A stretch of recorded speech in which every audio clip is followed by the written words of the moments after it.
बच्चा बता सकता है? लास्ट क्लास में हमने क्या डिस्कस करा था? यस,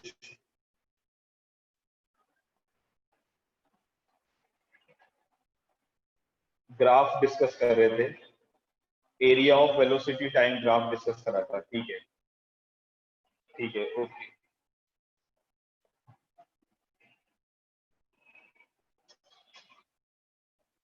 चलिए, ठीक है, ठीक है, ओके। तो we discuss the area of what? Velocity time graph, right. चलिए, अब हम आगे डिस्कस करते हैं बेटा, सामने देखेंगे बोर्ड पे सब बच्चे। आपने पोजीशन टाइम ग्राफ से वेलोसिटी निकाली, आपने वेलोसिटी टाइम ग्राफ से क्या निकाला? एक्सेलरेशन निकाला। ठीक है, पोजीशन टाइम ग्राफ से क्या निकाला आपने? वेलोसिटी निकाली।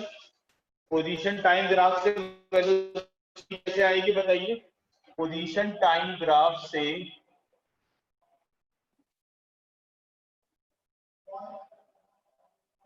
वेलोसिटी कैसे आएगी? पोजीशन टाइम ग्राफ से आप वेलोसिटी कैसे बताएंगे? How you determine the velocity from position time graph? Yes, कोई बच्चा बता सकता है मेरे को?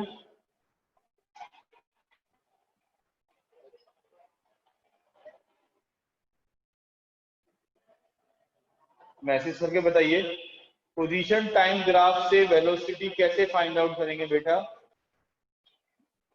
Position divide by time. Okay, so it is slow. कैसे फाइंड आउट करेंगे? ठीक है, slope of position time graph will give velocity, right. ठीक है, गुड। अब हम आगे बात करते हैं, अगर हमें वेलोसिटी टाइम ग्राफ है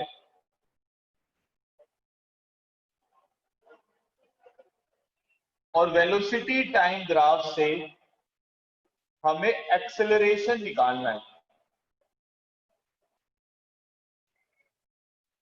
वेलोसिटी टाइम ग्राफ से हमें क्या फाइंड आउट करना है?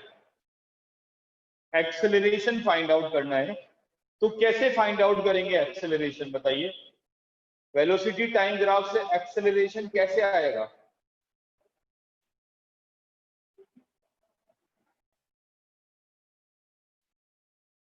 स्लोप से। अगेन स्लोप से निकालेंगे। स्लोप हमें क्या प्रोवाइड करेगा? स्लोप हमें प्रोवाइड करेगा एक्सेलरेशन। ठीक है, अब देखिए, अब आपसे मैं कह रहा हूं कि आपको क्या करना है? पोजीशन टाइम ग्राफ से, पोजीशन टाइम ग्राफ से एक्सेलरेशन निकालना है।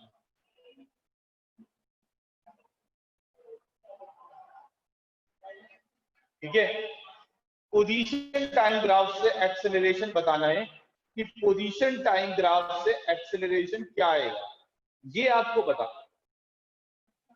पोजीशन टाइम ग्राफ से एक्सेलरेशन, तो ये बहुत इंपॉर्टेंट चीज है। ठीक है, अब देखिए कैसे बताएंगे हम। क्वेश्चन है मेरे पास, ड्रॉ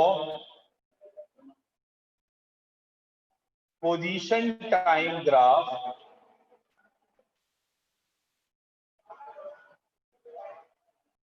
ऑफ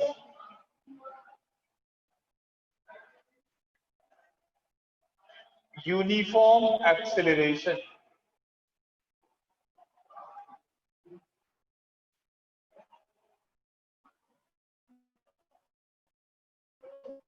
हमें यूनिफॉर्म एक्सेलरेशन का पोजीशन टाइम ग्राफ ड्रॉ करना है। ठीक है, we have to draw the position time graph of uniform acceleration.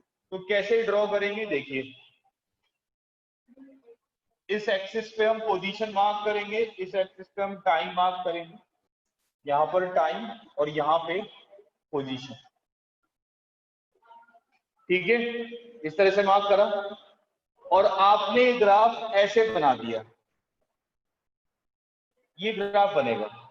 अब क्वेश्चन ही आया कि सर आपको पता कैसे चला कि ये एक्सेलरेशन का ग्राफ है, यूनिफॉर्म एक्सेलरेशन का ग्राफ है? देखिए, अगर मैं यहां पर इसका स्लोप ड्रॉ करूंगा, या अगर मैं इसका स्लोप फाइंड आउट करूंगा, तो स्लोप कैसे निकलता है, टेन थीटा के फॉर्मूले से।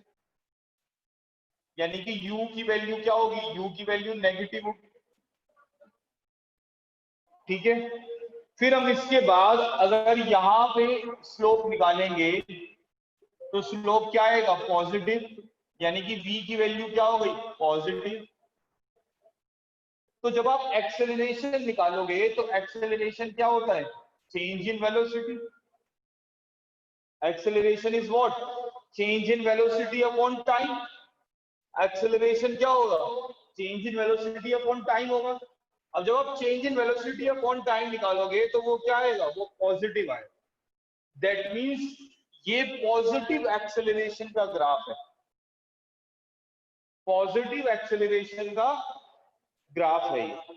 ठीक है, तो समझ में आ गया, uniform acceleration, positive acceleration graph हमने ऐसे क्यों ड्रॉ करा, क्योंकि जब हम v minus you upon T solve कर रहे हैं तो उसका आंसर क्या आ रहा है, उसका आंसर पॉजिटिव आ रहा है। किसी को डाउट है बेटा बताइए।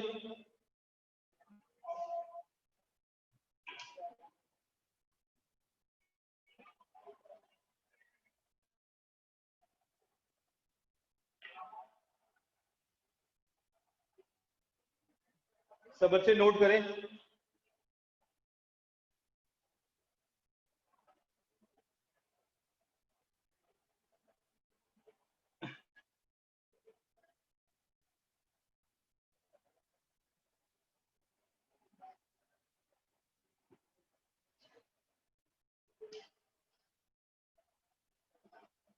कॉपी करें बेटा सब।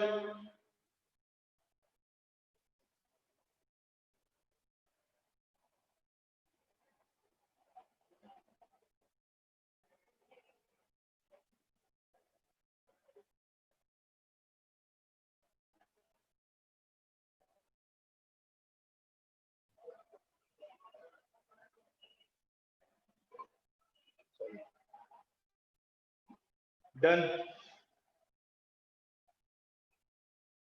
यहां पर एक क्वेश्चन आया मेरे पास अभी सामने, मैंने देखा है मैसेज में लिखा हुआ कि सर आपको पता कैसे चला कि ये यूनिफॉर्म एक्सेलरेशन का ग्राफ है। कि सर आपको पता कैसे चला कि ये किसका ग्राफ है, ये यूनिफॉर्म एक्सेलरेशन का ग्राफ है। देखिए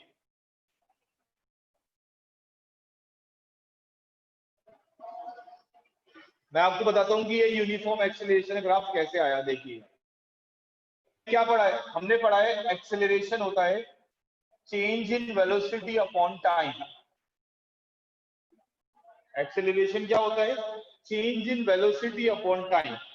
वेलोसिटी को हम क्या लिख सकते हैं, पोजीशन अपॉन टाइम। तो एक्सेलरेशन क्या हो गया, change in position upon time का square. Change in position upon time का स्क्वायर। यानी कि यहां पर आप ये देखिए कि एक्सेलरेशन कांस्टेंट है, एक्सेलरेशन की वैल्यू क्या है, कांस्टेंट है। तो आप यहां क्या लिख सकते हैं, change in position equals to a t square. मतलब change in position t square के क्या हो गया, डायरेक्टली प्रोपोर्शन हो गया। अब जब change in position t square के डायरेक्टली प्रोपोर्शन हो गया तो इसका मतलब ये जो ग्राफ बनेगा, ये ग्राफ अपवर्ड पैराबोला बनेगा। कौन सा ग्राफ बनेगा, ये अपवर्ड पैराबोला बनेगा। अपवर्ड पैराबोला क्यों बनेगा, क्योंकि यहाँ पे पावर 2 आ रही है और यहाँ पॉजिटिव आ रहा है। अगर इन केस यहाँ पे आता और पावर 2 होती तो ये डाउनवर्ड पैराबोला बनता। ठीक है, क्लियर हो गया बच्चे।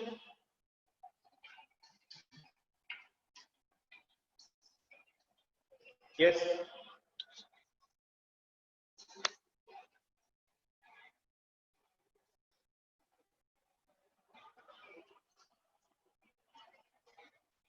क्लियर हो गया बेटा सबको, बताइए, मैसेज करिए मेरे को। हाँ बच्चों, मैसेज करके बताओ मेरे को।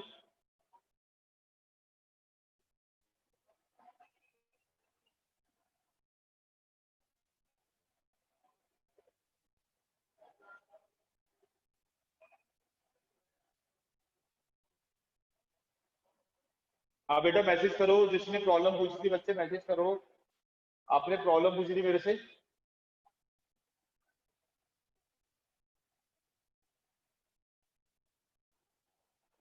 ये जो पावर टू वाला होता है ना, इसे पैराबोला बोलते हैं बेटा। पैराबोला क्या होता है वो आप सब मैथ में पढ़े हुए, वो भी हमारे फिजिक्स का पार्ट नहीं है। मैं फिजिक्स में अगर पढ़ाऊंगा उसे तो बहुत कंफ्यूजन हो जाएगा, ठीक है ना। ऐसा नहीं कि मेरे को आता नहीं है, वो मेरे को आता है, लेकिन अभी इस समय उस चीज को देखना, को समझना थोड़ा सा क्या होगा। टी की पावर टू क्यों आई बेटा, आप देखो। वेलोसिटी को जब आप पोजीशन अपॉन टाइम लिखेंगे तो time into time, time square हो जाएगा।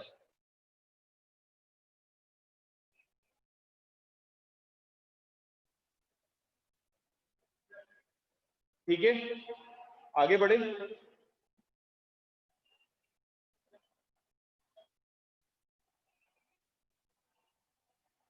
चलिए नेक्स्ट देखते हैं,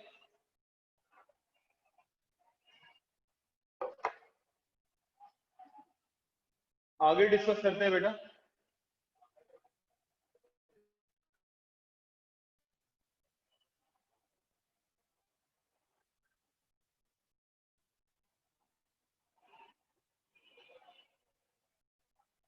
चलिए देखिए, नेक्स्ट क्वेश्चन है हमारे पास, draw position time graph of uniform retardation.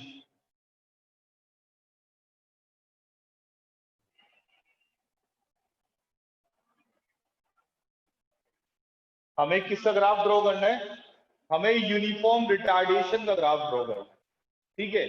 अब यूनिफॉर्म रिटार्डेशन के अंदर क्या होगा, आप देखिए, यही सारी बातें होंगी जो मैंने बताई यहाँ पर, बस ये नेगेटिव आ जाएगा। क्योंकि एक्सेलरेशन क्या होता है, नेगेटिव रिटार्डेशन जो है, रिटार्डेशन को अगर हम बात करते हैं तो वो नेगेटिव एक्सेलरेशन होता है। दैट मीन्स उसकी वेलोसिटी कंटिन्यूस। तो अगर हम ये ग्राफ ड्रॉ करेंगे यहाँ पर, ये टाइम है, ये पोजीशन, तो ये ग्राफ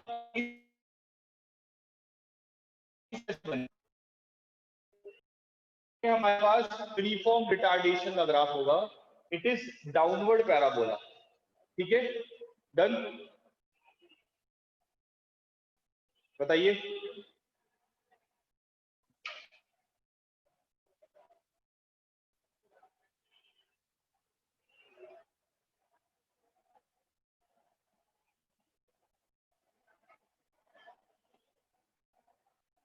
बच्चे टाइम नेगेटिव नहीं हुआ है बेटा, टाइम नेगेटिव नहीं हुआ है, चेंज इन पोजीशन नेगेटिव हुई है। चेंज इन पोजीशन नेगेटिव हो रही है बेटा, टाइम नेगेटिव नहीं हो रहा।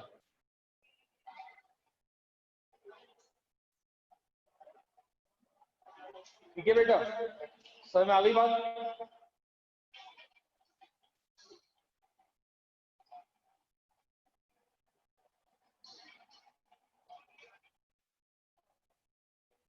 Okay, I will mark the angles, no problem. देखो बेटा, आप वो एंगल के थ्रू भी समझ सकते हो। अब मैंने आपको एक दूसरा तरीका ही बता दिया, इसके थ्रू भी समझ सकते हो, और नहीं तो आप एंगल के थ्रू समझना चाहते हो वो भी समझ सकते हैं। देखो, सबसे पहला एक पॉइंट मान लेते हैं ए। तो ये ए जो एंगल होगा वो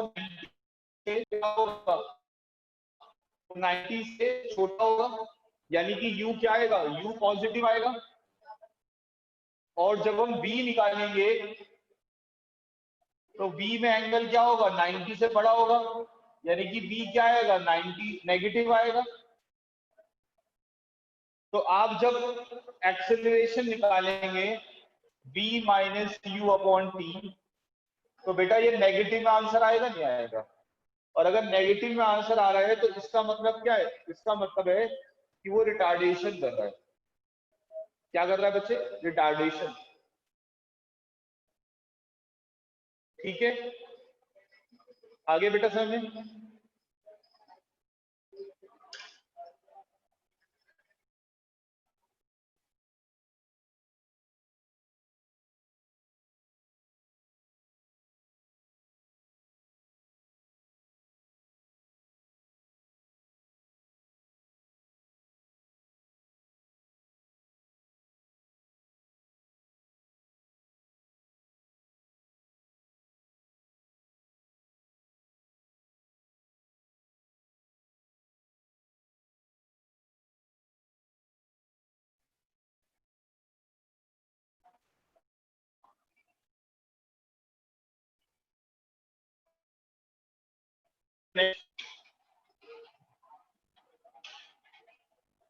नेक्स्ट करते हैं बेटा हम क्वेश्चन।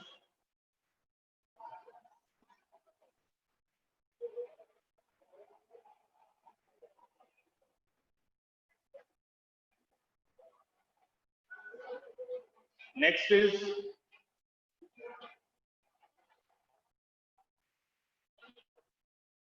नेक्स्ट क्वेश्चन देखेंगे सामने बोर्ड पे। एक क्वेश्चन हम लिखते हैं यहां पर,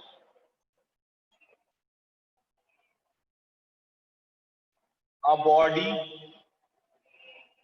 is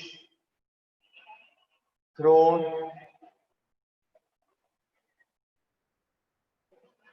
upwards and then catch. Draw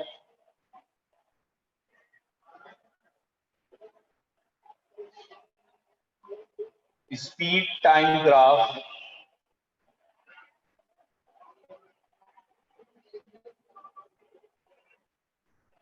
right? Draw speed time graph. B part velocity time graph.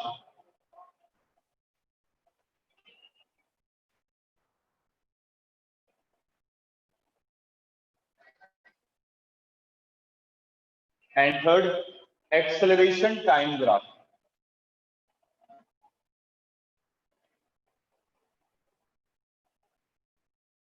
ठीक है, ये हमारे पास क्वेश्चन है।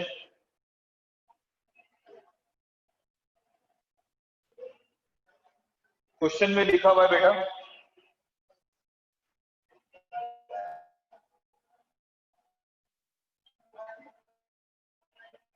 a ball thrown upwards and then catch।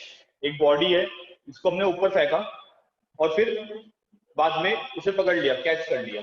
ठीक है, ऊपर फेंका और फिर कैच कर लिया। ठीक है, तो क्या करना है, इसका स्पीड टाइम ग्राफ ड्रॉ करना है, राइट। अब देखिए, ये मैं ए पार्ट सॉल्व कर रहा हूं, यहाँ पे टाइम है और यहाँ स्पीड है। ठीक है, अब जब टाइम 0 है तो आपने क्या करा, बॉडी को फेंका, आपने ऊपर फेंका, तो स्टार्टिंग में आपने कोई वेलोसिटी प्रोवाइड करी, यानी कि टाइम 0 पे कोई ना कोई स्पीड है।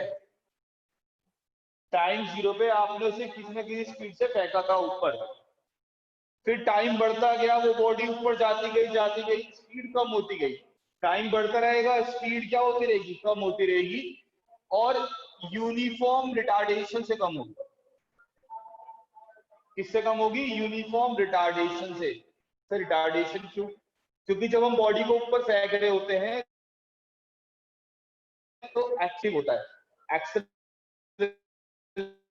नीचे फेंको, इसलिए डिक्रीजिंग नेचर ग्राफ बना। और स्ट्रेट लाइन क्यों बना, क्योंकि -9.8 होता है हर जगह। आपने यहाँ पे चौक को फेंका, यहाँ से फेंको ऊपर जाएगी चौक, रिटार्डेशन -9.8 ही होगा हमेशा, इसलिए यूनिफॉर्म बना। फिर जब वो हाईएस्ट पॉइंट पे चली गई, suppose it is B is A, जब वो हाईएस्ट पॉइंट पे चली गई, सबसे ऊपर चली गई, उसकी स्पीड 0 हो गई। फिर जब क्या दोबारा स्पीड बढ़नी शुरू हो गई, यानी ग्राफ दोबारा स्ट्रेट लाइन चला। ठीक है बेटा, समझ में आ गया स्पीड टाइम ग्राफ।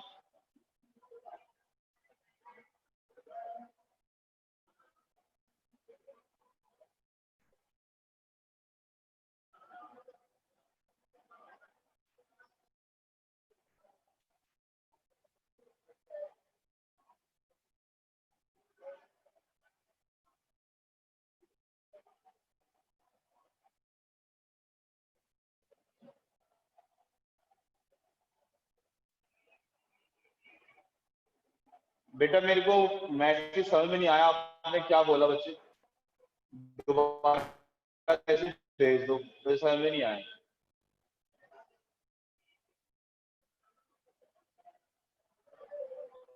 एक बार और समझाना है बेटा।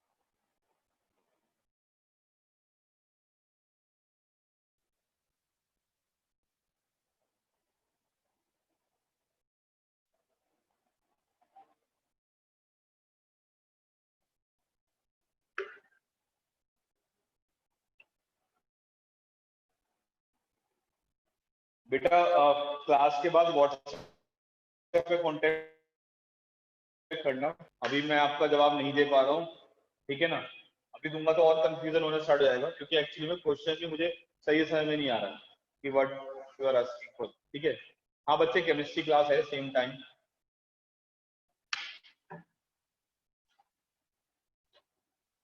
मैसेज भेजा था मैंने ग्रुप पे। चलिए, अब हमें वेलोसिटी टाइम ग्राफ बनाना है इसी का, ये जो हमने भी पढ़ा, इसी के लिए वेलोसिटी टाइम ग्राफ ड्रॉ करना। अब देखिए, B part is velocity time graph. यहाँ पे टाइम है और यहाँ वेलोसिटी। तो वेलोसिटी टाइम ग्राफ कैसे बनेगा, देखिए। टाइम 0 पे कोई ना कोई वेलोसिटी है, आपने किसी वेलोसिटी से फेंका, ठीक है, वेलोसिटी पॉजिटिव में, लेकिन धीरे धीरे वेलोसिटी क्या होती रहेगी, कम होती रहेगी, यूनिफॉर्म रिटार्डेशन का ग्राफ बनेगा, राइट। बिल्कुल स्पीड टाइम ग्राफ की तरह बनेगा, लेकिन जब वो हाईएस्ट पॉइंट पे आ जाएगी तो वेलोसिटी 0। अब जब वो नीचे आएगी तो उसकी वेलोसिटी नेगेटिव हो जाएगी, मतलब ऐसे वेलोसिटी नेगेटिव हो जाएगी। नेगेटिव मतलब वो आ तो नीचे नहीं है, अब वो नीचे आ रही है तो वेक्टर क्वांटिटी नीचे वाली नेगेटिव में काउंट होती है, इसलिए ये ग्राफ स्ट्रेट लाइन चला नीचे की तरफ, ठीक है।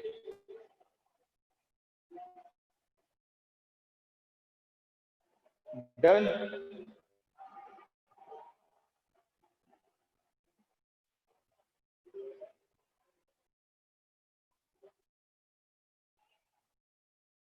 हाँ बेटा, नेगेटिव इसलिए क्योंकि वेलोसिटी जब नीचे की तरफ, कोई भी चीज अगर नीचे होती है वेक्टर क्वांटिटी, तो वो नेगेटिव में काउंट होती है बेटा, और वेलोसिटी एक वेक्टर क्वांटिटी है।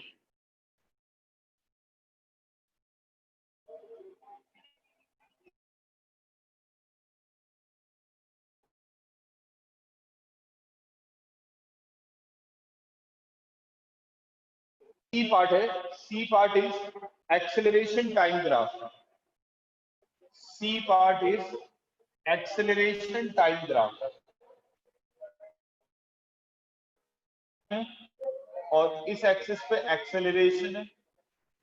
हमें पता है कि एक्सेलरेशन नेगेटिव में ही काउंट होता है, इसलिए ग्राफ जो होगा वो नेगेटिव बनेगा, स्ट्रेट लाइन बनेगा।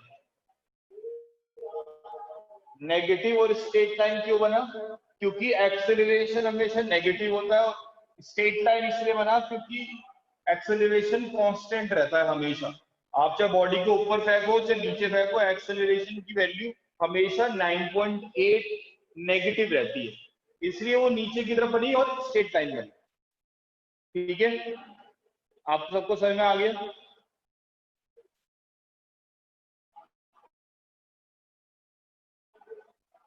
Yes, have you all understood.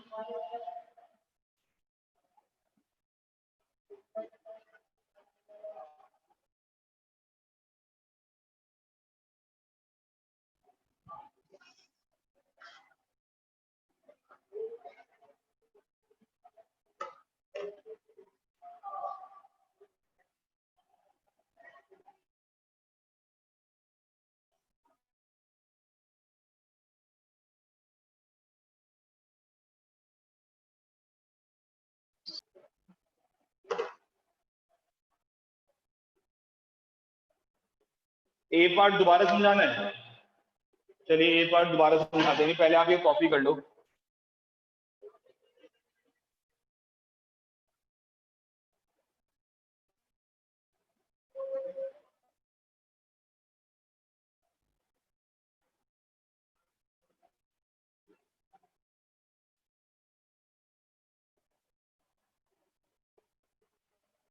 Acceleration वाला दोबारा समझाना है। ओके, देखो बेटा मैं दोबारा समझा देता हूँ। सबसे पहले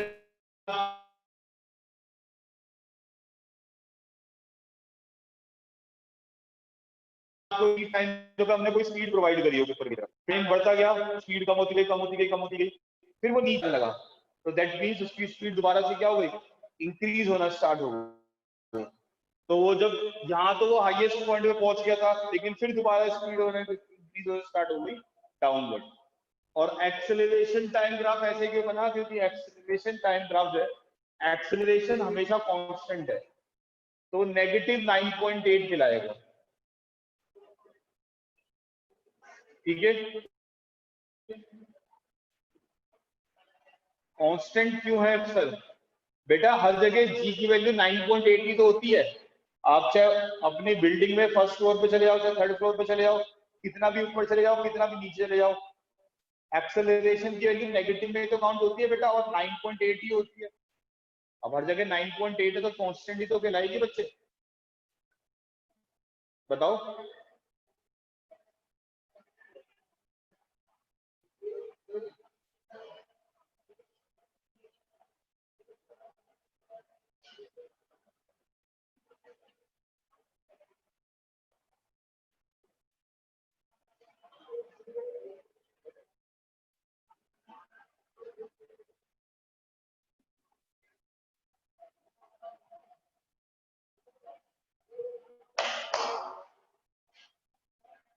हाँ बेटा, बॉडी का एक्सेलरेशन 9.8 ही होगा, -9.8। ठीक है बच्चों, चलिए बाकी फिर हम नेक्स्ट क्लास में पढ़ेंगे, अभी इतना ही पढ़ लेते हैं।